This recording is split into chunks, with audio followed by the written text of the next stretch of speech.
Let's be honest. Forgiveness sounds like one of those words you see on a farmhouse sign at Hobby Lobby. It's printed in cursive.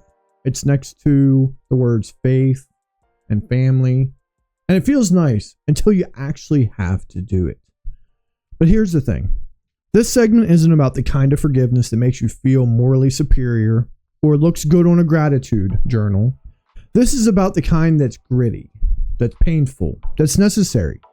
Because the truth is, forgiveness isn't about letting someone else off the hook. It's about finally dropping the anchor that's been keeping you stuck in the same emotional tide. And there's levels to this.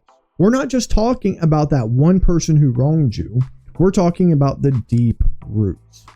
So let's dig in, not to reopen old wounds, but to finally stop bleeding from them. Your parents. Our parents are our first mythologies. Flawed gods we once believed were all-powerful. Forgiving them means acknowledging they were just people playing grown-ups with no instruction manual. Sometimes the pain came from good intentions, delivered with bad execution. I did the best I could. Might be true, and still not enough.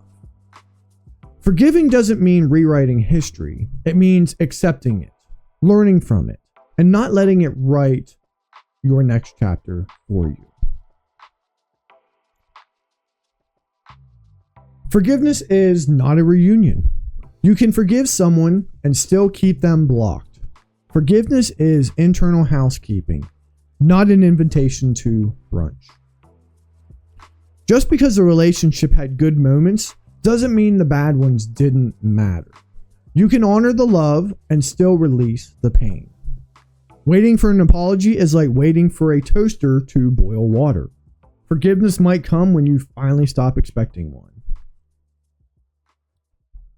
Old coworkers, bullies, frenemies, people living rent-free in your memory over something they forgot they did, let that emotional Airbnb expire. Carrying resentment is like sipping poison and hoping they get heartburn. Free your energy for something better, like snacks or self-growth. You can forgive and still say, stay out of my peace bubble.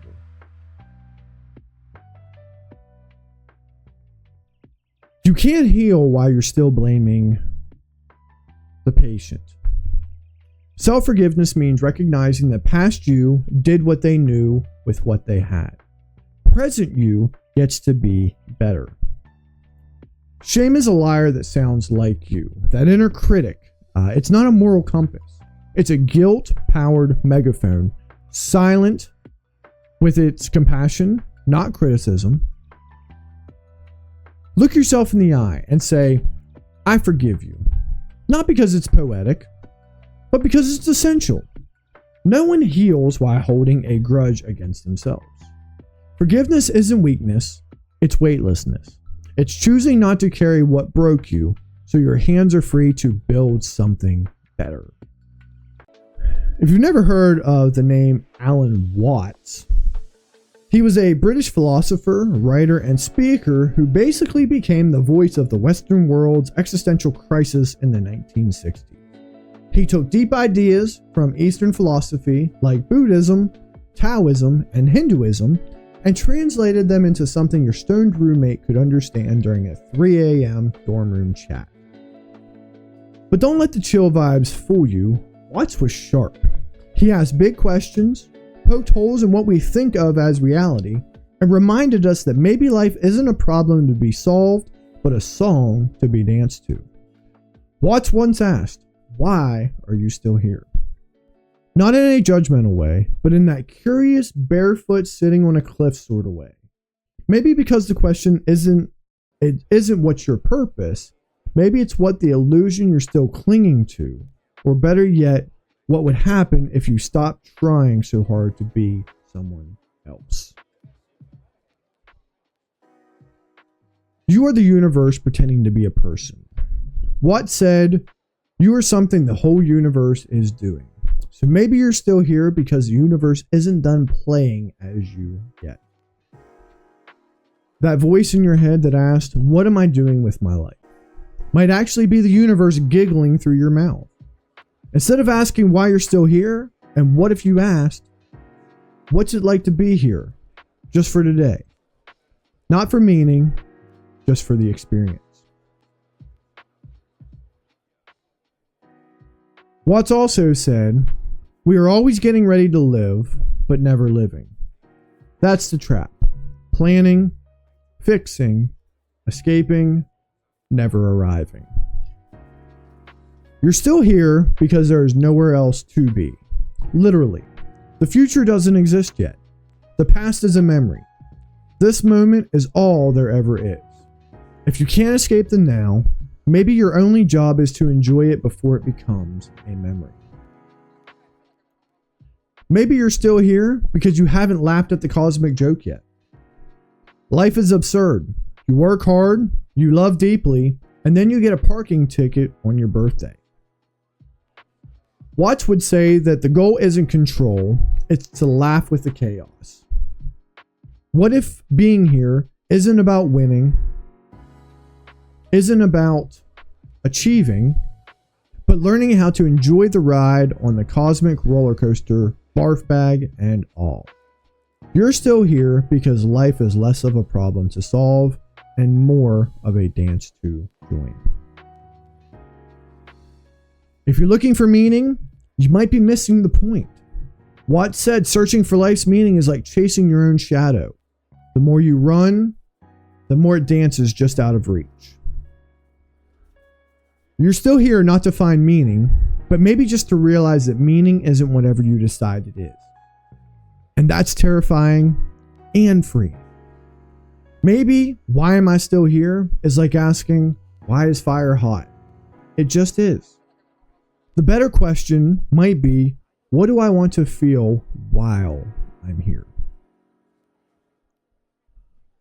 You're still here because being here is the point. You exist. That's already enough. No cosmic resume needed. You're not here to justify your existence. You're here because this moment wants to be witnessed. That sunrise wants to be seen by you. That laughter wants to come from your mouth. You're still here because why not? Maybe you're still here because this version of the universe, you, your voice, your laugh, was simply too good not to happen. And the moment you stop trying to prove anything, that's when you finally arrive. Because the world is better simply because you were in it. Before we jump into our last segment, I want to share a moment with you from the movie Evan Almighty. It's a conversation between God, played by the only man qualified for the role, Morgan Freeman, and Evan's wife. She's feeling like her life is falling apart. Instead of fixing it for her, God drops something deeper, something that reframes everything. Check this out. Every time I watch that, I feel like I've been politely but firmly handed a spiritual mirror. That line, if someone prays for patience, do you think God gives them patience, or does he give them the opportunity to be patient? That's just not Hollywood writing. That's real life. That's everyday faith in action. So let's talk about it. Let's break down what it really means when we say God gives us opportunity. Not in a poetic way, but in a messy, inconvenient, wildly beautiful type of way. In Evan Almighty, Morgan Freeman drops this gem. If someone prays for patience, do you think God gives them patience? Or does he simply give them the opportunity to be patient? This flips everything. God's not Amazon Prime. He's a gardener. He plants seeds in our lives, not finished products. We often think unanswered prayers mean silence, but maybe the answer came disguised as a challenge we didn't want to deal with.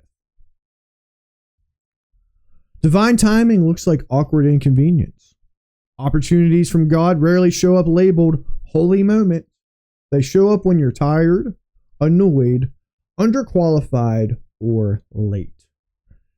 It's that person you didn't want to talk to, the job you almost didn't apply for, the apology you didn't want to give.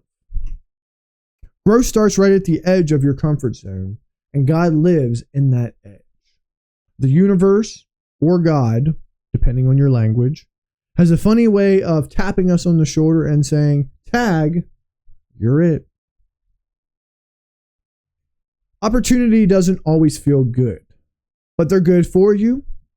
God's opportunities sometimes come wrapped in chaos. You lose the job and gain your purpose. You get rejected and redirected. You fall apart and finally meet the version of you that knows how to rebuild. In hindsight, the hardest moments are often the ones that shaped us the most. That wasn't failure. That was divine setup disguised as a plot twist. So you have to say yes to see the why. Opportunity is only opportunity if you recognize it and respond. That requires trust, often blind trust. Maybe you've been praying for change, but you keep ghosting the situations where change is possible. Saying yes might feel scary, but it's also sacred. Every yes to growth is a yes to becoming more of who you were created to be. All in all, you're not being tested, you're being trusted. The idea isn't God is testing me. That sounds like a cosmic pop quiz. The better frame is God is trusting you. You're trusted with influence, with growth, with healing, with moments that stretch you and reveal you at the same time. You're not just here by chance, you're here by invitation. So maybe when you ask God for strength, God didn't hand you muscles, He handed you mountains. When you asked for clarity, He gave you the fog and said, walk anyway. Because divine opportunity doesn't show up to impress you, it shows up to transform you. And your yes might be the start of something sacred. So take the risk, trust the process, and remember, just because it's uncomfortable doesn't mean it's not divine. God doesn't always give us what we want, but He gives us what we need to become who we're meant to be. It may not be easy, and it may not be instant, but it might just be your clearance track calling. Say yes to the lesson, because self-care isn't always scented candles. Sometimes it's spiritual courage.